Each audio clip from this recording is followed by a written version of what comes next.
ます。ケンです。今日は日曜日から今朝までに入ってきたテスラの重要なニュースをまとめてお届けしていきます。実はこの数日、テスラが立て続けに新しいものを出してきています。18ヶ月待たされた FSD の新しいバージョン、夏の大型アップデート、そしてロボタクシーの新しい2都市、しかもその全てが決算発表の直前というタイミングです。今夜、日本時間だと明日の朝には第2四半期の決算が出ますので、その前に今何が起きているのか、これを一緒に確認していきましょう。まず、今日一番お伝えしたいニュースです。テスラが FSD のバージョン14のライト、この配信を大きく広げました。対象はアメリカとカナダのハードウェア3を積んだ車です。こちらは韓国においてもフリーモント製のテスラにおいてアップデートされています。これまでは一部の早期アクセスの人だけでしたけれども、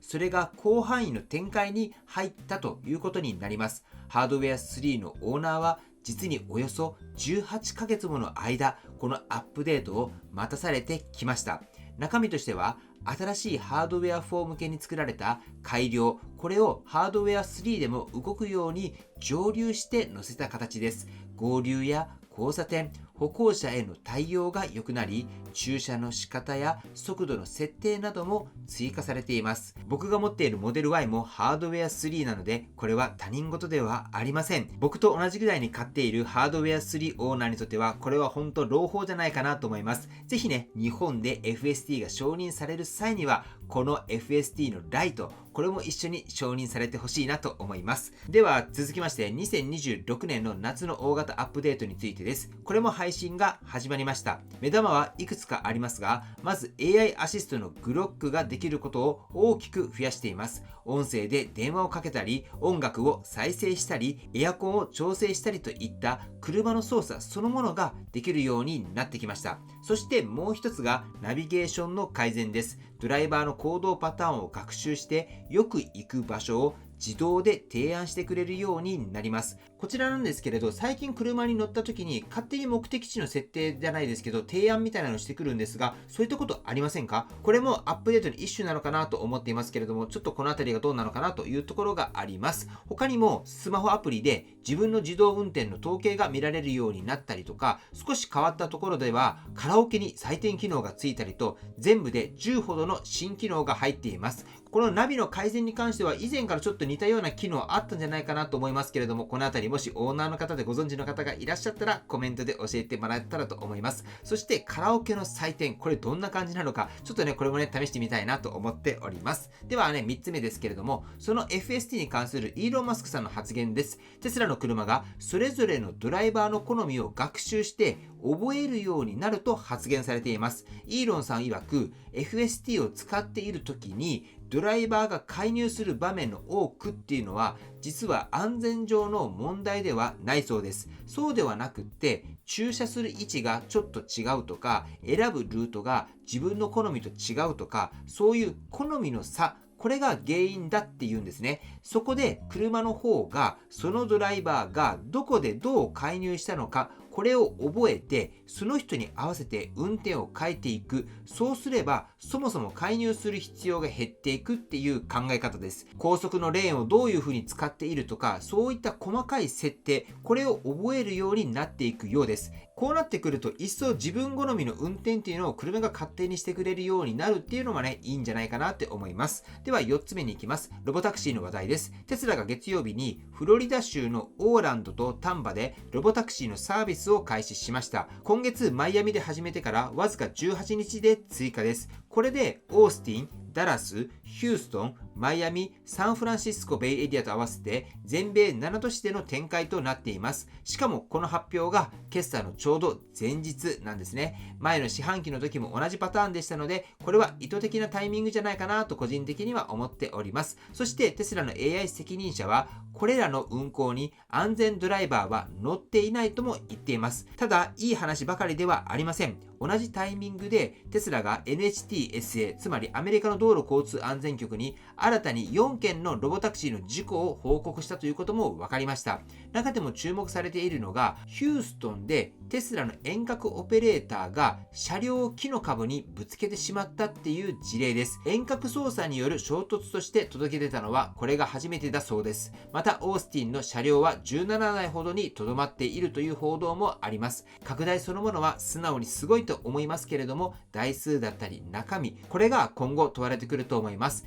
いい話と課題の両方、これはね、しっかりと見ておきたいところじゃないかなと思います。そして今夜、アメリカ市場の取引終了後にテスラの第2四半期の決算が発表されます。日本時間だと明日23日木曜日の朝5時過ぎぐらいに数字が出て、6時半から質疑応答が始まる予定だと思います。今回のポイントは納車台数ではありません。というのも、第2四半期の生産は45万1758台、納車は48万と126台とすでに発表されているからです。四半期としては過去最高の水準となってきています。しかし問われるのは、その納車がどれだけ利益につながったっていう中身の方です。合わせてロボタクシーやオプティマスへの投資がどれくらいの支出になっているのか、ここにも注目が集まっています。この決算の見どころについては明日改めて整理してお届けしていきたいと思いますので、ぜひそちらもご覧になってください。そして世界のテスラの動き、これもまとめてお伝えしておきます。まずドイツです。テスラがギガファクトリーベルリンの生産能力を 20% 引き上げる計画を明らかにしました。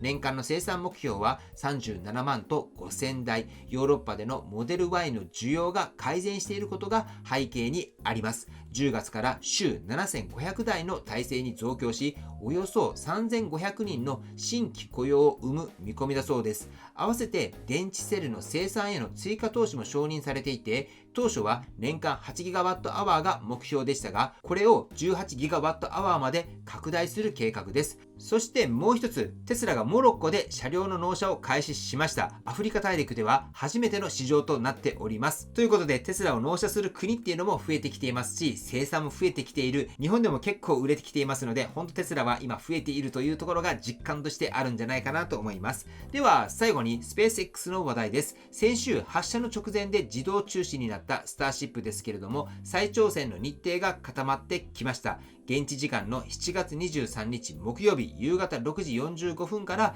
90分の打ち上げ枠が設定されています。日本時間だと24日の金曜日の朝7時45分頃になりますけれども、中止の原因となっていたラプターエンジンについては確実に飛ばすために2機を交換した上で臨むとのことです。今回も初めての第3世代スターリンク衛星を20機積んでいます。日程はこれまでにも何度か動いていますので、また変わる可能性っていうのはありますけれども、今度こそ飛んでほしいなと思います。先週の中止がどういったものなのか、そしてスペース X という会社については金曜と土曜日の動画でお話をしていますので、まだの方はそちらも合わせてご覧になられてみてください。今回の発射の結果は土曜日の動画で詳しくお届けする予定です。はい、ということで皆さんの予想をね、聞かせてください。明日の朝行われる決算、利益率は改善していると思いますか？それともロボタクシーやオプティマスへの投資が重くのしかかっていると思いますか？ぜひコメントで教えていただければと思います。はい、ということでこのチャンネルではテスラとスペース X の最新情報をお届けしております。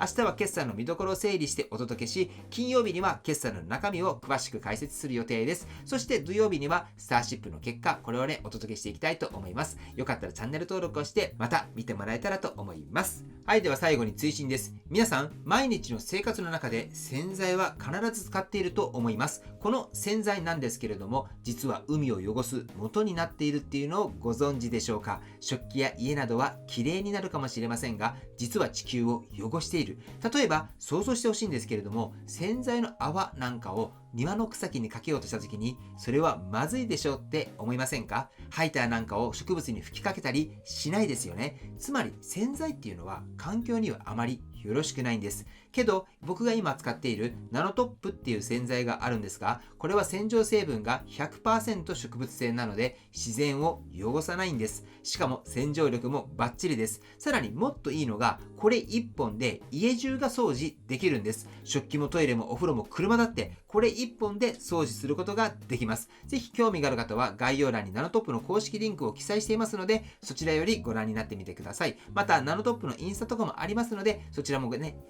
ぜひね、ご覧になってもらいたいと思います。環境のために自分でできることは自分で取り組んでいく。洗剤をナノトップに変えることで、それだけでも SDGs になります。また、ナノトップは除菌効果もありまして、50倍の希釈でもコロナだったりインフルエンザの予防にもつながっています。そういった点も魅力としてあります。そしてやっぱり気になるのはお値段だと思いますけれども、通常販売されている洗剤と比べて圧倒的に安いと思います。そちらも公式サイトからご確認していただければと思います。また、現在法人様限定でナノトップの無料デモ掃除を行っています。ぜひナノトップの導入を検討されている法人様は、まずはどんな感じなのか体験してもらうのが一番だと思います。全国どこでも行くみたいですので、ぜひ無料デモを試してみたいと思われる法人様がいらっしゃったら、僕の LINE の方から連絡をいただければ、僕からナノトップの方にお伝えしますので、ぜひどんな感じなのか、まずはね、体験してもらいたいと思います。正直僕は洗剤はナノトップに変えない理由はないと思っています。ぜひまずはオンラインショップからご覧になられてみてください。そして何かナノトップに関してご質問などがあれば、僕の方でもお答えできますので聞いてみてください。